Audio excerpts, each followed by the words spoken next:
วันนี้เห็ดกะเพราปลาหมึกกินกะเพราเก็บอยู่หน้าบ้านเนาะส่วนน้อยผมมาแล้ว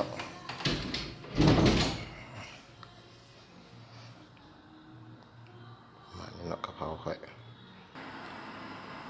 ตอนนี้เกียมเลยเนาะปลาหมึกสอบไปแล้วตามเครื่องกะเพราที่เก็บมาเกียมเดี๋ยวลวกปลาหมึกก่อนลวกปลาหมึกเลย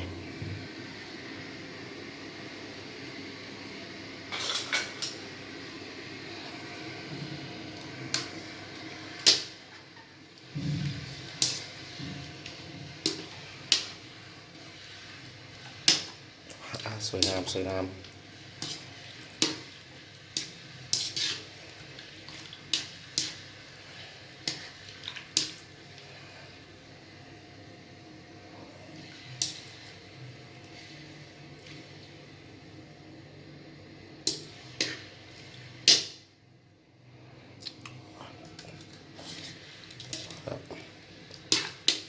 เดี๋ยวสุกแล้วเนาะ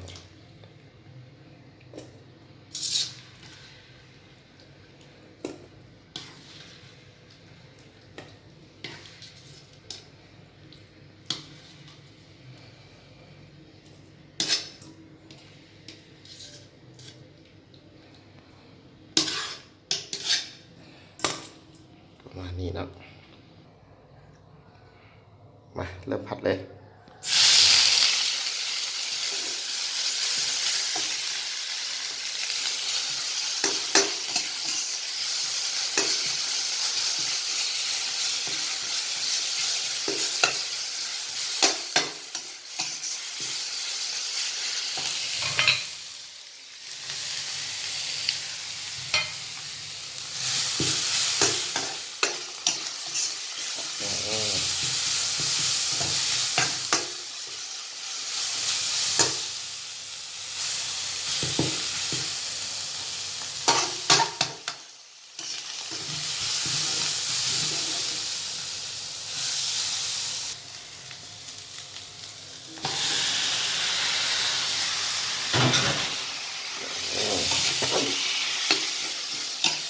ง่ายๆแล้วกระเป๋าแบบบ้านๆต้องมีอะไร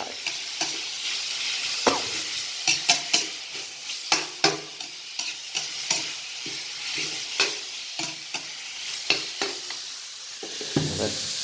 จะ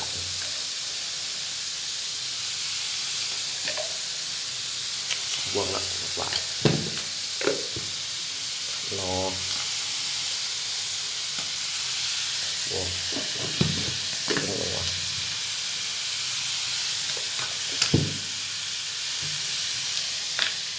มันหอยแล้วเลย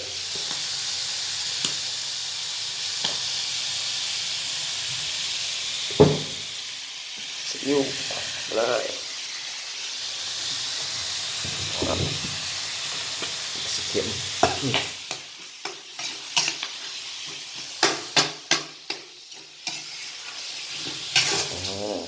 หอมเลยเนาะ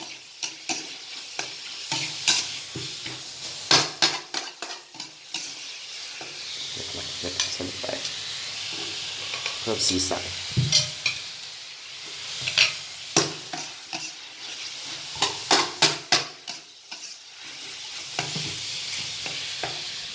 กะเพราหลายๆเลยแซ่บ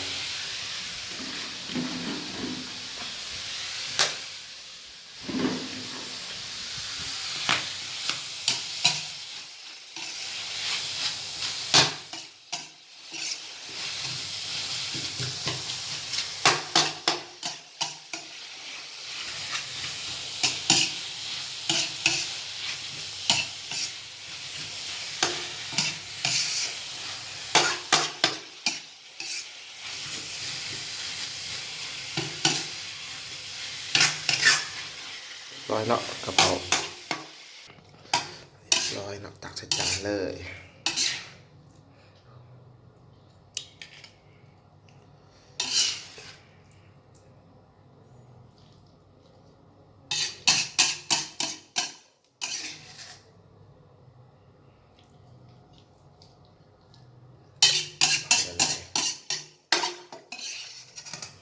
เพราบ้านเนาะที่สุดเลย